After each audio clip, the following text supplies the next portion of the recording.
Hello everyone, কেমন আছো সবাই? আশা করি তোমরা সকলে খুব ভালো আছো। আমি অনেক অনেক ভালো আছি।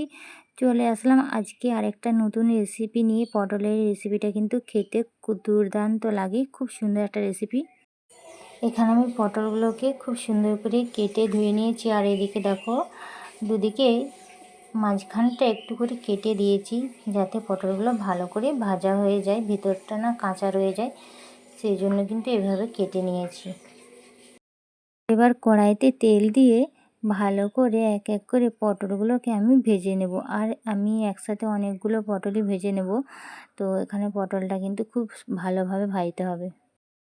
পটলগুলোকে হালকা আঁচে খুব ভালো করে আমি ভেজে নিয়েছি।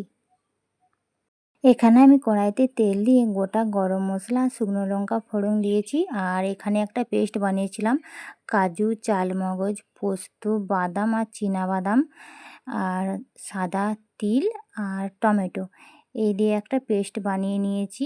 আর পেস্টটা কিন্তু খুব ভালো করে বানাতে হবে। এই দেখো কীরকম বানিয়েছি, এভাবে বানিয়ে দিলে কিন্তু খেতে খুব ভালো লাগে।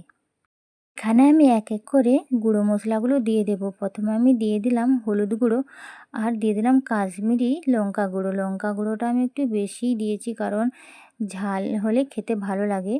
তো কম ঝাল খেতে চাইলে কিন্তু কম লঙ্কাও দিতে পারো, অসুবিধা নেই। তো এখানে লঙ্কাটা দিয়ে কিন্তু আমি ভালো করে মিশিয়ে নিয়েছি। এরপরে স্বাদটা ব্যালেন্স রাখার জন্য আমি দিয়ে দিলাম অল্প পরিমাণে চিনি। এখানে আমি অল্প পরিমাণে টক দই ব্যবহার করেছি। আর এই টক দই দেওয়ার কারণে রেসিপিটা কিন্তু খেতে খুব ভালো হয়। এখানে মশলাটা ভালো করে কষিয়ে নিয়েছি, তারপরে দিয়ে দিয়েছি পরিমাণ মতো জল। যেমন পরিমাণ মতো জল লাগে সেরকমই দিয়েছি। তো তারপরে দিয়েছি ভেজে রাখা পটলগুলো। আর পটলগুলো দিয়ে একটু ভালো করে নাড়াচাড়া করে নিতে হবে। তারপরে একটু ভালো করে ফুটিয়ে নিতে হবে। আর গ্যাসের ফ্লেমটা হাই রেখে একটু ভালো করে ফুটিয়ে তারপরে একটু লো ফ্লেমে রেখে দিলেই হয়ে যাবে। আর এই পটলের রেসিপিটা না খুব ভালো লাগে খেতে। আর খুব একটা ইউনিক রেসিপি, দেখতেও যতটা সুন্দর খেতেও কিন্তু দারুণ লাগে, খুব সুন্দর লাগে খেতে।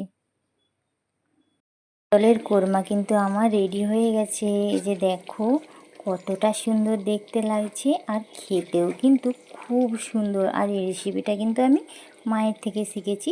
তো আজকে রেসিপিটা বানালাম, ভাবলাম তোমাদের সাথেও শেয়ার করি।